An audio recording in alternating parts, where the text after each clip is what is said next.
जय हिंद विद्यार्थी मित्रांनो, मुंबई पोलीसविषयी चालू घडामोडीसाठी तुम्ही 8237771902 या नंबरवर संपर्क करू शकता. तुम्हाला या व्हिडिओची PDF मिळेल. तसेच मुंबईसाठी अत्यंत महत्त्वाची ही व्हिडिओ आपल्याला या ठिकाणी बघायला मिळणार आहे. चला तर आजच्या व्हिडिओला आपण सुरुवात करूया. बघा, या ठिकाणी निवडणूक आयोग म्हणजेच इलेक्शन कमिशन ऑफ इंडिया हे एक कायमस्वरूपी व स्वतंत्र आयोग आहे. याचा संविधानातील तरतूद भाग 15 मध्ये येतो, तर कलम 324 ते 329 मध्ये येतो. तर सध्याचे मुख्य निवडणूक आयुक्त राजीव कुमार हे आहे. याची स्थापना झालेली आहे 25 जानेवारी 1950. तर बघा, राष्ट्रीय मतदार दिन 2000 हा 25 जानेवारी रोजी साजरा केला जातो. कार्यालय आहे दिल्ली या ठिकाणी. याची रचना आहे एक मुख्य निवडणूक आयुक्त व सहाय्यक आयुक्त नियुक्ती करतात. बघा, भारताचे राष्ट्रपती यांचा कार्यकाल असतो 6 वर्ष किंवा वयाच्या 65 वर्ष. याचा दर्जा आहे बघा सर्वोच्च न्यायालयाच्या न्यायाधीशाप्रमाणे. तर राजीनामा हे राष्ट्रपतीकडे द्यावा लागत असतो. तर पदच्युत होण्यासाठी महाभियोग पद्धतीचा वापर केला जातो. या ठिकाणी बघा, पदावरून दूर केले जाऊ शकते. तर निवडणूक आयोगाने नुकताच 3 राष्ट्रीय पक्षांना दर्जा काढला आहे. यामध्ये एक आहे तृणमूल काँग्रेस. याची स्थापना झाली होती 1998ला. 2 नंबर आहे राष्ट्रवादी काँग्रेस 1999ला. भारतीय कम्युनिस्ट पार्टी याची स्थापना 1925ला झालेली होती. यांचा दर्जा काढून घेण्यात आलेला आहे. तर आता सध्या बघा, देशातील 6 राष्ट्रीय पक्ष आणि त्यांची स्थापना. भारतीय राष्ट्रीय काँग्रेसची स्थापना झालेली आहे 1885ला. मार्क्सवादी कम्युनिस्ट पक्षाची स्थापना झालेली आहे 1964ला. भारतीय जनता पक्षाची स्थापना झालेली 1980ला.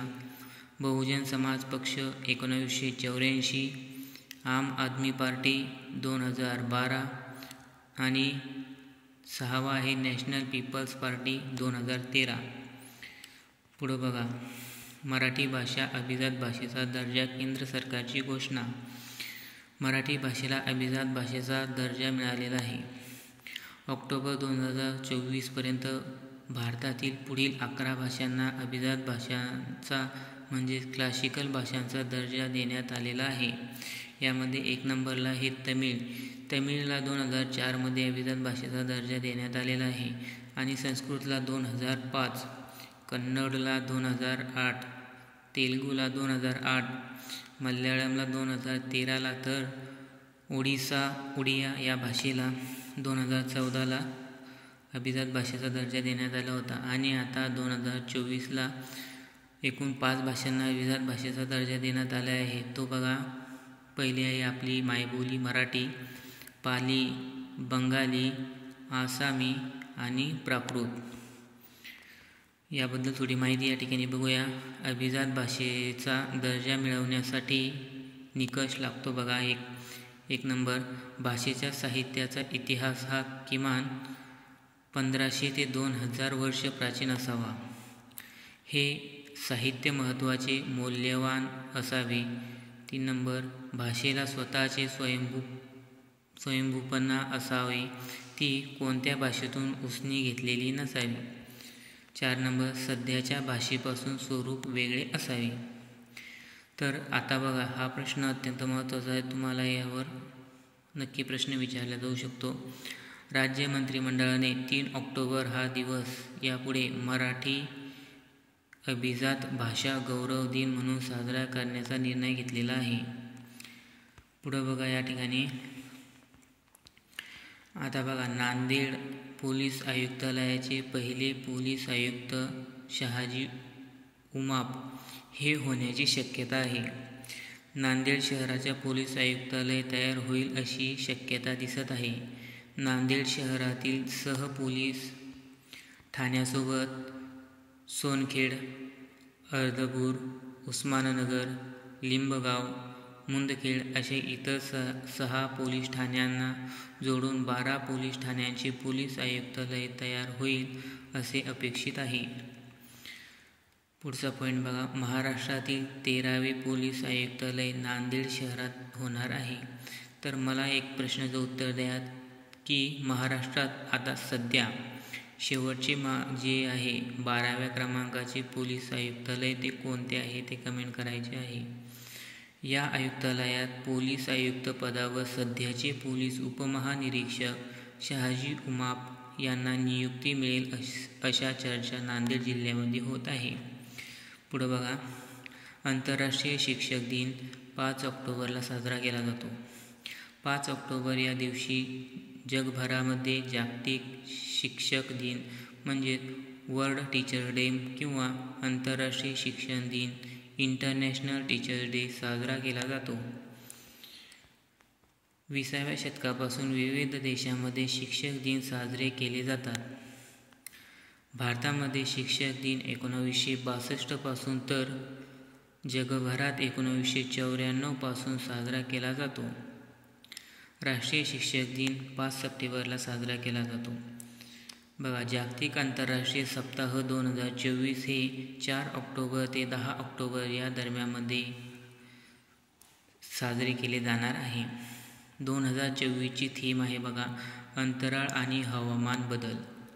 1999 मध्ये UN द्वारे स्थापित जागतिक अंतराळ सप्ताह मानवी जीवन सुधारण्यासाठी आणि आंतरराष्ट्रीय सहकार्याला चालना देण्यावर, अवकाश विज्ञान आणि तंत्रज्ञानाच्या प्रभावावर प्रकाश टाकतो. 4 ऑक्टोबर 1957 रोजी प्रथम मानव निर्मित पृथ्वी उपग्रह स्पुतनिक 1 च्या बाह्य अवकाशात प्रक्षेपणाने अवकाश संशोधनाचा मार्ग खुला केला.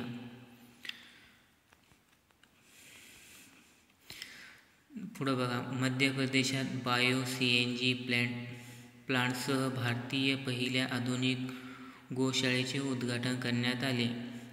पंतप्रधान मोदींनी ग्वाल्हेरमध्ये बायो-CNG प्लांटसह भारतातील पहिले आधुनिक आणि स्वावलंबी लाल टिपरा गोशाळेचे उद्घाटन केले, जे 100 टन शेणापासून दररोज 3 टन नैसर्गिक वायू तयार करण्यास सक्षम आहे. इंडियन ऑइल कॉर्पोरेशन म्हणजेच IOC च्या CSR निधीतून 32 कोटी खर्च करून विकसित केलेले ते सेंद्रिय खत देखील तयार करते.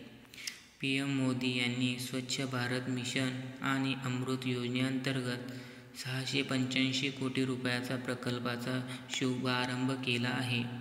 तर ह्या होत्या आजच्या आपल्या चालू घडामोडी, ज्या तुम्हाला मुंबई पोलीससाठी अत्यंत उपयुक्त अशा ठरणार आहे.